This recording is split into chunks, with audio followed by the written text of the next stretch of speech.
Hi everyone, it's Lonnie. Welcome to Grace Blossoms for You.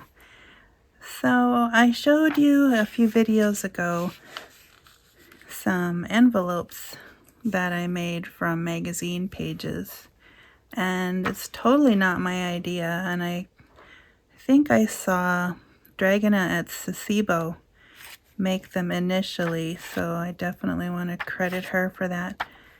So my friend Peg said I should make a video showing how I do that, how I harvest the pictures and then make the little envelopes. So for my liking, I prefer a size that is not necessarily taking up the whole page. I mean, I could. It would just be a really big envelope then.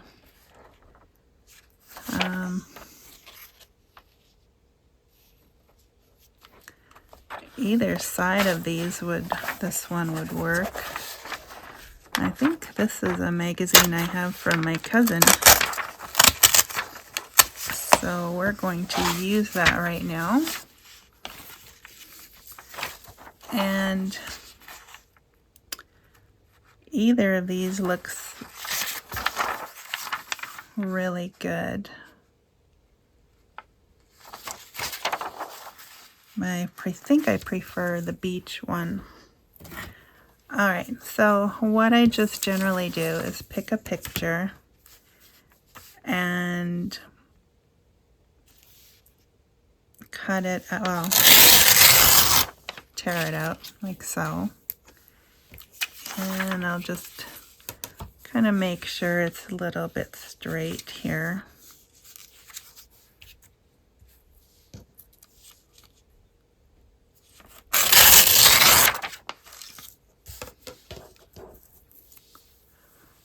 I don't mind if it has torn edges because we can, we're going to glue that part down anyways. Okay, something like that.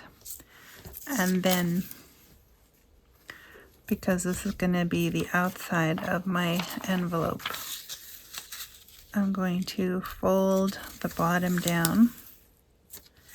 And I'm going to fold this part. Now you can fold this, you can play around with this and fold it where you roughly would like it. I think right down the middle would be fine. So I'm just going to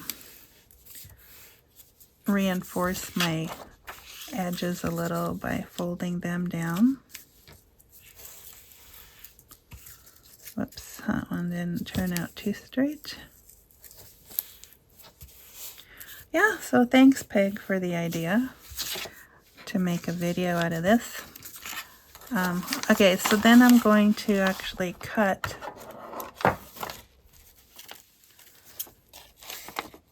these, sort of miter them, just to bring down the bulk a bit. And also, I want to have, I mean, you don't have to put a flap in, but you can, like the top part of the pocket. I'm just going to fold down the top part as well. And then I have to decide which part I want for the front. Do I want this part or do I want this part? Kind of like this side. So then, if I make that the halfway point, right there, and if this is the front, then I need to make the back the part with the flap. So I just cut that straight off and then again miter this part like so.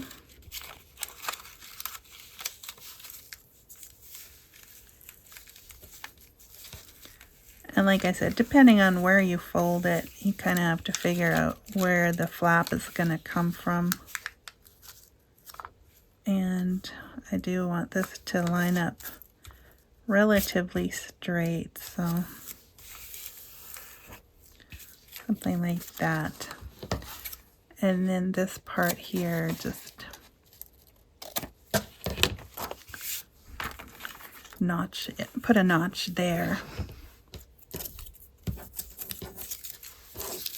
So yeah, these are one of the, I think one of the easiest ways to use magazines. Okay, so I'm going to glue this side all the way down because this is the rougher of the edges. So I'm just gonna glue that all the way down to flatten it, just to reinforce that edge a bit. And then I am going to glue one of these down as well.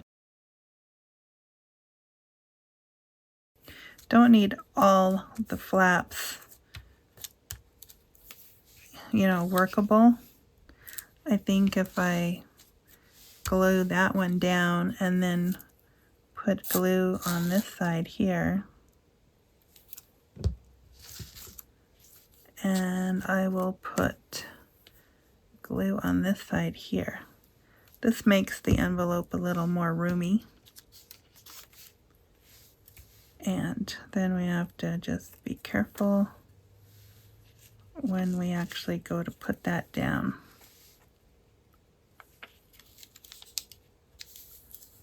Like such.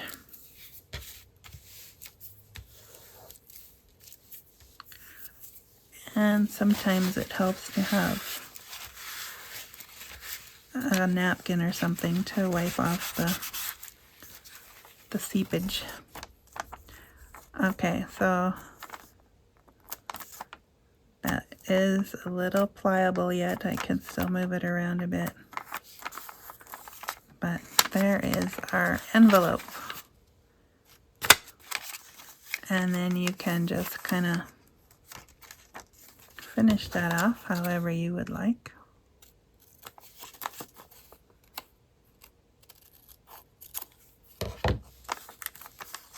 Something like that.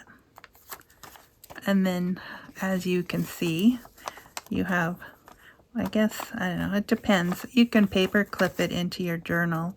Then you can have both sides visible.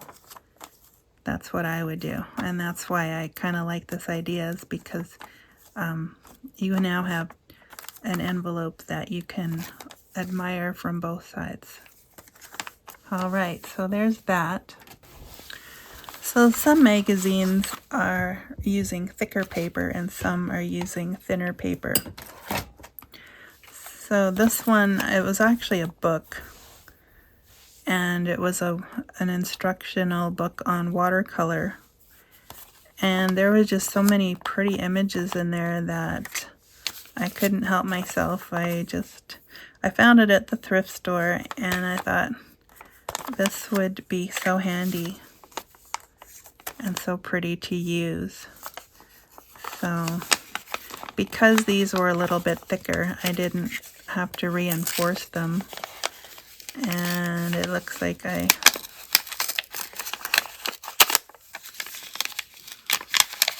did have some seepage there, so, but it's on the inside, so it's not going to really matter.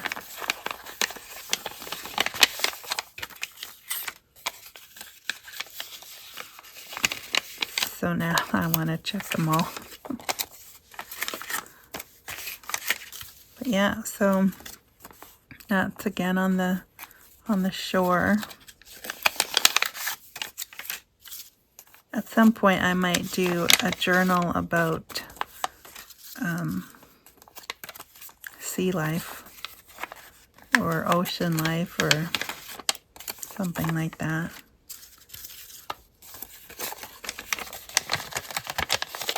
Okay, looks like just the one has glue on it. There is the San Francisco Bridge. That's just like a color palette This was, I think, hydrangeas or lilacs, maybe.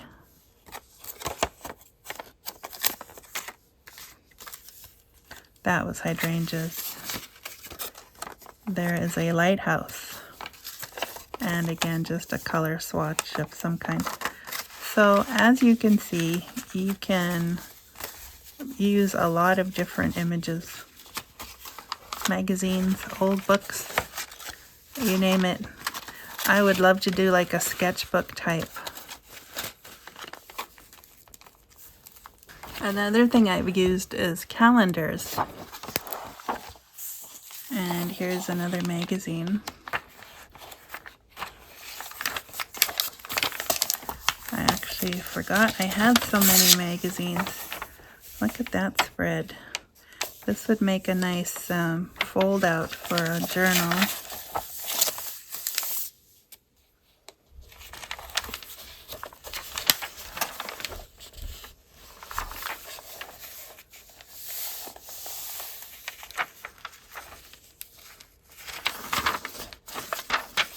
Yeah, so like I said, you can use calendars, especially smaller calendars, I think work really well.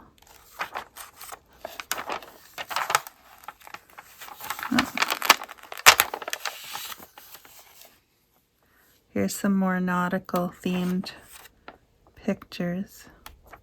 I have all these images now and all these different journal possibilities.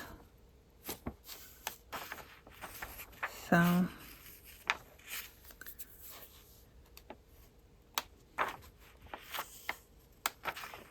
yeah, so once you start finding things,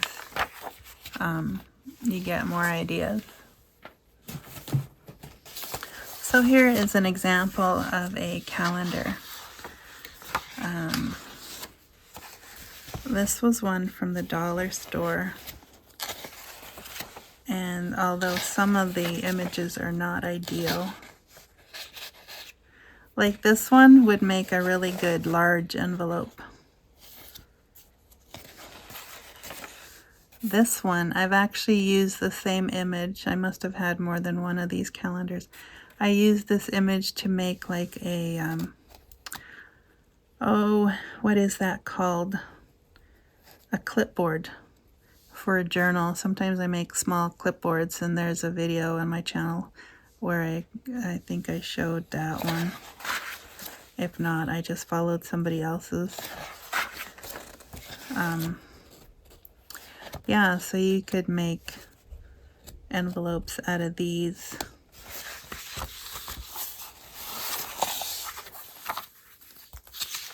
Or clipboards.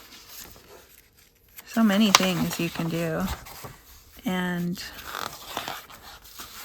you could even laminate these and make like a journal cover if you were so inclined. Anyways, I think you get the idea. And so that's what I wanted to show you today. So hopefully that gets your mind going in different directions as to where you can find images. And I hope you like that. Thanks for stopping by, and we'll see you again next time. Bye for now.